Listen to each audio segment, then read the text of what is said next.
Salut tout le monde, c'est Gigi, on se retrouve pour la rubrique Mutant and Masterminds. On va parler de la philosophie de création. Donc ce que je veux dire par là, c'est qu'est-ce qui se cache derrière en fait des volontés de faire des créatures, des héros, des personnages. Alors des conseils, je vais en donner, mais avec un peu de recul, il n'y aura pas beaucoup de choses à en dire. Donc on va essayer de voir à peu près comment gérer le truc. Voilà, alors déjà je crois avoir utilisé à certains moments des termes de type profil de personnage à un moment. J'ai fait tellement prise que il se peut que je n'ai pas dit ça, mais en tout cas tout ça pour dire que c'était une façon de dire qu'il y avait plusieurs catégories de personnages.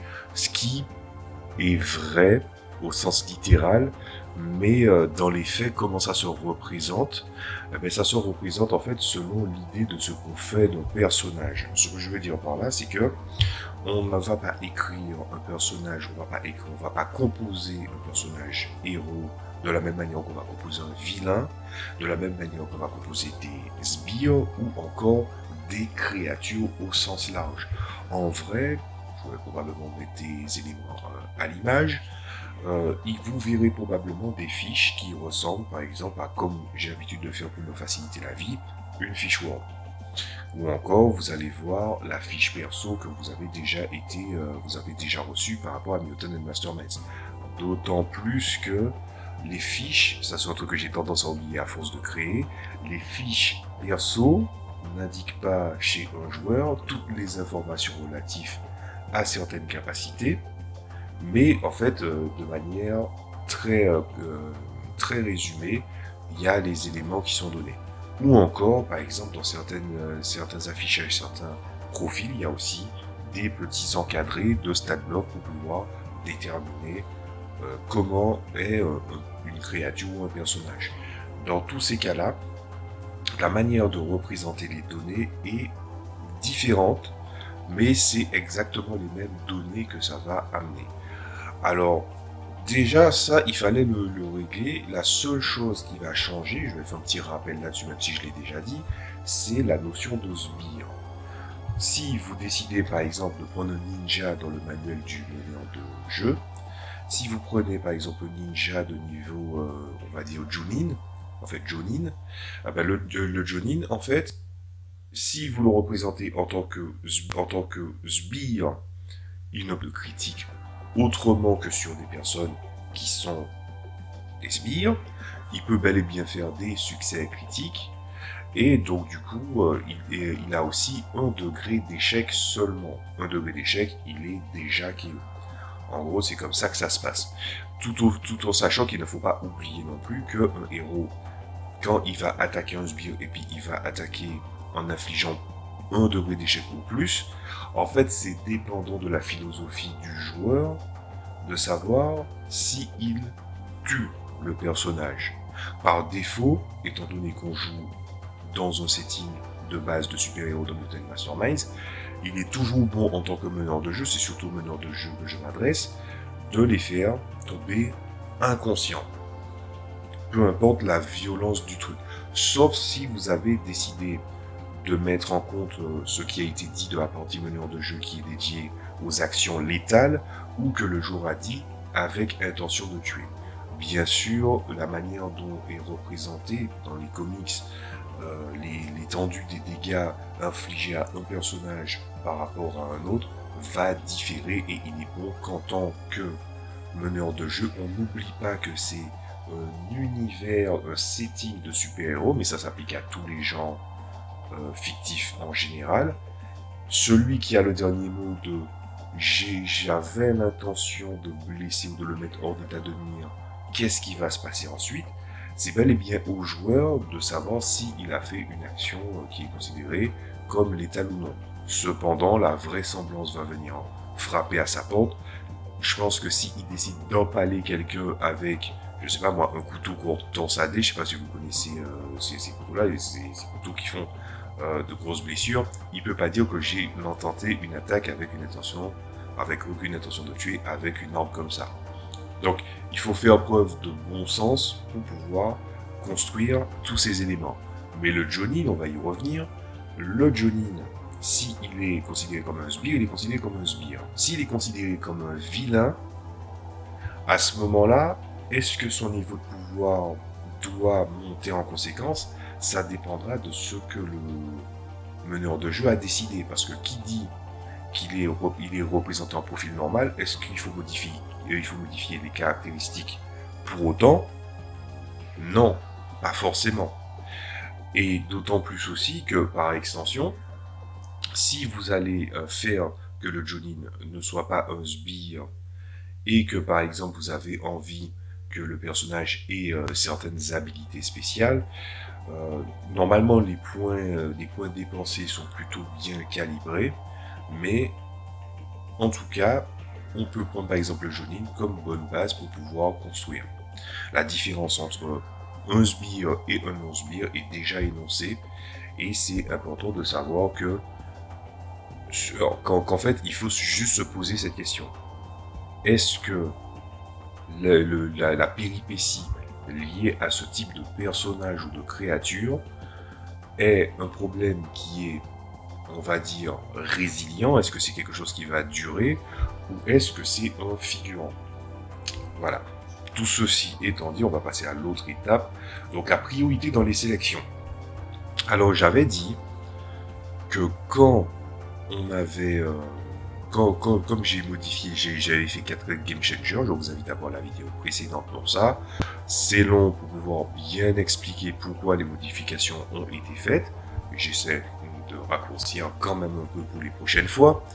Après avoir expliqué pourquoi, par exemple, j'ai dissocié les caractéristiques des défenses et que les défenses peuvent être montées seules comme défense améliorée avec exactement le même coup en points. La philosophie derrière, qu'est-ce qu'il faut monter en priorité quand on commence à faire un personnage, que ce soit joueur ou non joueur, je pense que vous avez compris, c'est est-ce que vous allez utiliser cette règle-là de dissocier la défense avec les règles associées à la défense ou les caractéristiques. Si vous décidez de jouer les règles classiques, je vous conseille de commencer les performances de vos personnages, c'est-à-dire les caractéristiques, en premier. Alors, on peut commencer par n'importe quelle étape quand on pense un héros. Quand vous pensez un héros ou un vilain, quand vous pensez à quelque chose de très conceptuel, vous devez déjà, évidemment, conceptualiser l'idée et vous devez vous dire quelle est la mécanique qui va me permettre de la mettre plus en forme. On va essayer de trouver un exemple. Il y a un personnage que vous avez envie de designer. On s'en fiche du statut, héros, sbire, machin. Est-ce que c'est un mutant? Est-ce que c'est un artiste martial? Est-ce que c'est un magicien? Est-ce que c'est quelqu'un qui a un pouvoir élémentaire, cosmique, conceptuel, etc., etc. On ne choisira pas systématiquement la même chose par laquelle commencer. Si vous prenez un artiste martial, le plus important là, évidemment après les caractéristiques, ça sera valable pour tous les exemples, après les caractéristiques et les défenses, qu'est-ce qui sera le plus important pour un artiste martial? Ça sera les avantages. Avec les avantages, toutes les manœuvres qui existent, c'est-à-dire vous avez évidemment les classiques, bouger, action standard, mais au-delà, quand il s'agit de grab, de faire un all-out, j'ai oublié comment ça s'appelle en version, je sais pas comment ça s'appelle en version française, mais le all-out, c'est la manœuvre qui te permet de partir en fait en négligeant sa défense, en renonçant à une partie de sa défense pour pouvoir taper plus fort. Les grabs aussi. Toutes ces choses-là sont inhérentes aux arts martiaux. Ce n'est pas la seule tentative dans le Green Ronin de vouloir faire des modules pour des arts martiaux en faisant des composés de feats ou d'avantages. Alors, je vais dire un truc, mais s'il y a bien tout que Green Ronin n'a pas réussi à bien reconstituer, c'est bien les arts martiaux. On te dit, les arts martiaux, c'est ça, ça, ça, ça, ça. Alors, pour illustrer ça, je vais pas vous mettre ça à l'image. En tout cas, je vais le mettre à l'image a posteriori pour que vous voyez. Je vais prendre le livre du guerrier de True 20. Je vois la box. Eh ben, la box, il considère que il doit avoir le all-out L'attaque focus, donc la focalisation sur un type d'action, donc la compétence qui est sur le combat non armé, c'est pas un avantage, mais une compétence dans Mutant Masterminds. Ensuite, il y a les éléments comme par exemple les choses qui facilitent l'esquive ou encore de pouvoir. J'ai oublié le terme qu'ils utilisent dans Mutant Masterminds pour ça, mais il y a aussi le fait que quand vous battez un ennemi ou un sbire, vous puissiez attaquer quelqu'un qui n'est pas loin de votre rang, en fait de la moitié du rang de déplacement que vous avez. Il y a une capacité comme ça dans le Mutant Mastermind. Eh ben, l'artiste martial en a besoin. Si vous avez quelqu'un qui se distingue par son énorme polyvalence, eh ben, à ce moment-là, ce qui va être important, c'est les caractéristiques. Si vous jouez un mutant, vous devez dire en quoi son descriptif de mutant. Quand je dis mutant, c'est quelqu'un qui a subi une altération. Je parle pas des méta-humains, c'est-à-dire ceux qui ont des capacités spéciales et grandissent une branche à côté de l'Homo sapiens, etc. Je parle vraiment du mutant, celui qui est comme par exemple comme Hulk. Quelle a été la singularité dans sa mutation? Eh ben ça va non seulement apparaître dans les pouvoirs, mais ça va apparaître plus précisément dans le descriptif. Toutes ces choses-là vont se poser. La magie, par exemple, la magie est très étendue, mais c'est au meneur de jeu de mettre en forme la magie dans Mutant Masterminds. S'il y a un conseil que je peux donner d'ailleurs aux meneurs de jeu en matière de conceptualisation de la magie, si vous voulez vraiment mettre de la magie dans le jeu, il n'y a pas de souci. Par contre, mettez-le le plus simple possible. Utilisez les règles de base par défaut si votre monde n'est pas régi par la magie. Les autres auront leur mutation, ils auront leur pouvoir, ils auront leur véhicule, leur battleship, tout ça. Le magicien, il vaut mieux laisser le pouvoir dans la catégorie pouvoir. Vous devez laisser le pouvoir magique aussi étendu qu'il l'est. Par contre, si vous venez dans un setting où il y a de la magie ou que la magie est très conceptualisée parce que vous êtes dans un setting un petit peu Doctor Strange ou surnaturel, à ce moment-là, il faut le resserrer et le reconceptualiser au travers de descriptifs et en subdivisant les magies en conséquence. Voilà. Les deux choix sont viables et les deux choix peuvent coexister également. Tout ça pour dire, chaque personnage aura sa façon de faire. Mais si vous avez vraiment envie d'idées claires pour consolider les informations, je vous renvoie à nouveau au supplément Super Team qui vous permet en fait de voir des concepts d'archétypes qui sont sociaux ou martiaux, leur place sur le champ de bataille, entre guillemets, et leur place dans le social et dans l'équipe. Ça va vous donner un moyen de combler les différentes lacunes que vous avez vis-à-vis de votre personnage, parce que qu'on soit un personnage de Mutant Masterminds, que vous soyez meneur de jeu ou que vous soyez joueur, dans les deux cas, ça demande un certain doigté, un certain travail pour ça.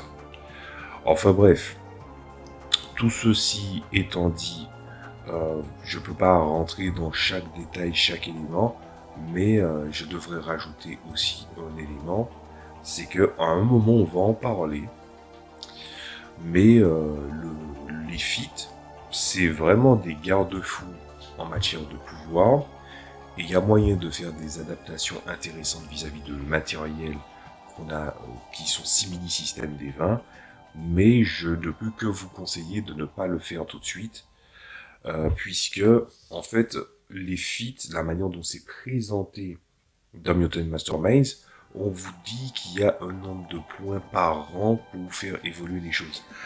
Alors, je ne vois pas en quoi ce truc-là devrait avoir des rangs quand tu vois les exemples qui sont donnés. Les exemples qui sont donnés sont très spécifiques. Tu devrais juste donner le coup en point que tu juges intéressant là-dedans. Se poser la question de si c'est plusieurs mécaniques combinées, est-ce qu'on doit faire une déduction de points? Et aussi, si vous faites des feats, est-ce qu'il peut y avoir des feats qui peuvent se raccorder ensemble?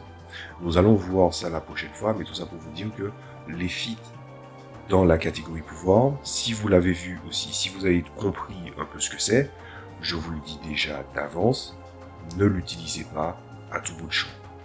Si Mutton Masterminds fonctionne aussi bien, aussi au naturel, c'est certainement parce qu'il s'est dissocié des mécaniques, des systèmes des vins, du jeu de fantasy le plus apprécié au monde. On va dire ça comme ça.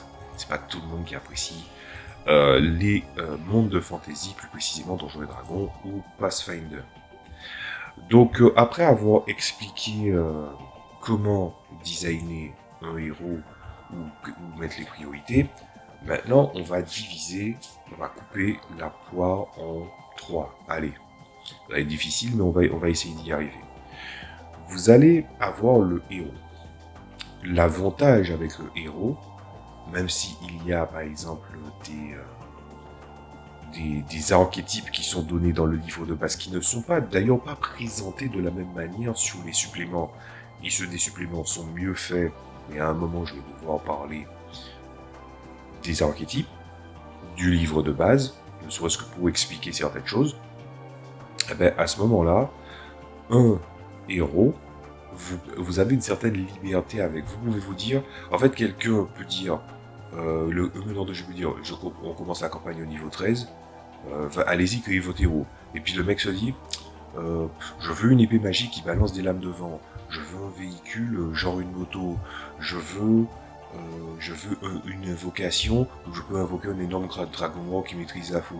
Je prends des trucs très FF, hein, très FF comme exemple, mais je pense que vous avez compris ce que je veux dire par là. Ah oui, mais le personnage, s'il n'est pas humain, il est d'une origine inconnue, en fait c'est une chimère, etc., etc.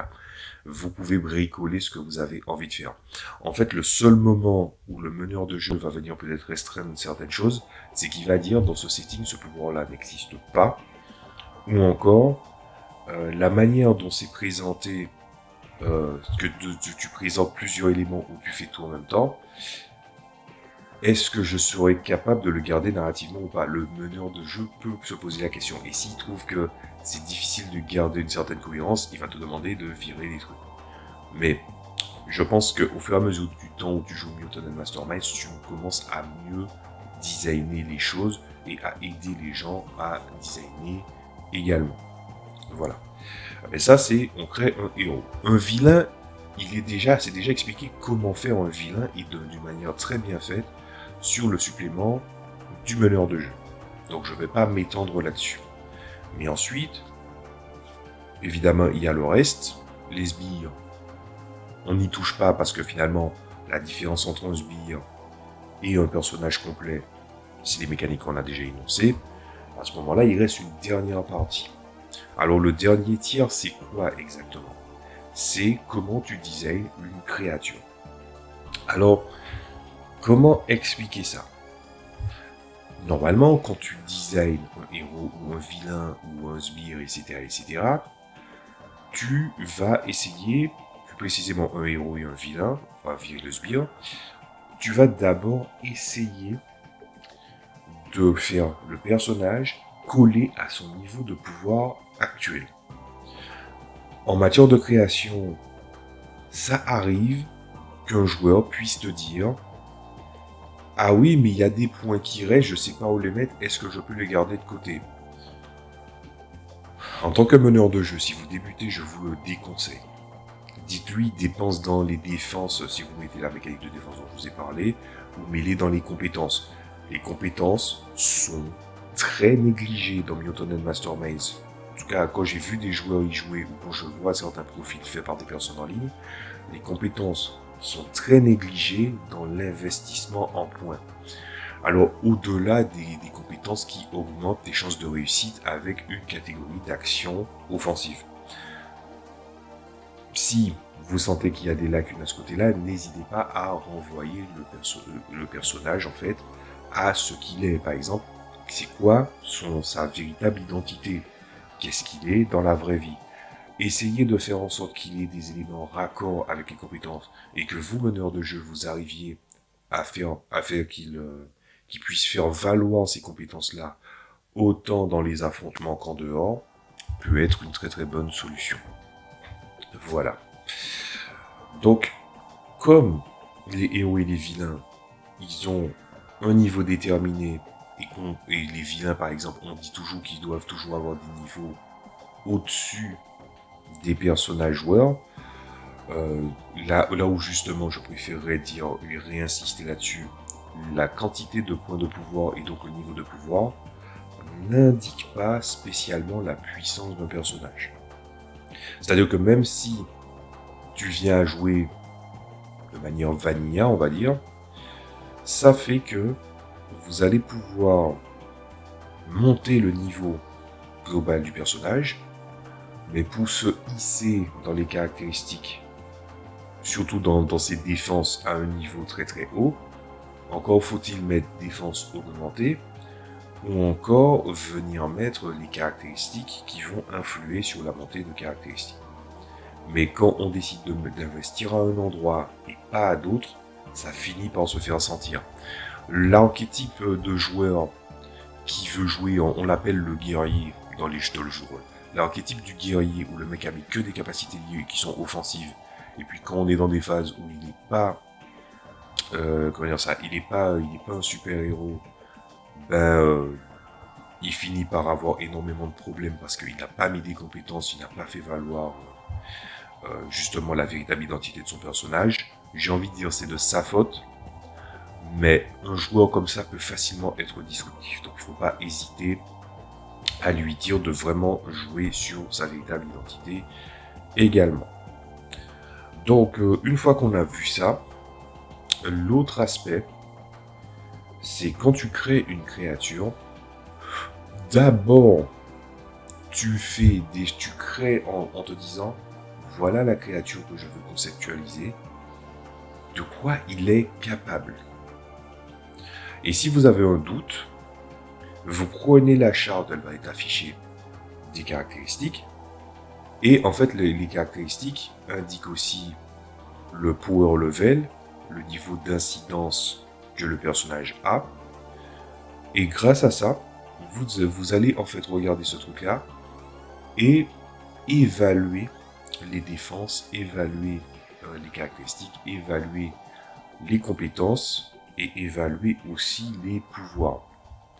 Je déconseille quand on crée une créature de se dire la créature elle est à ce niveau de pouvoir là et donc je conceptualise autour. Non, parce que ça c'est comment on crée un héros ou un vilain.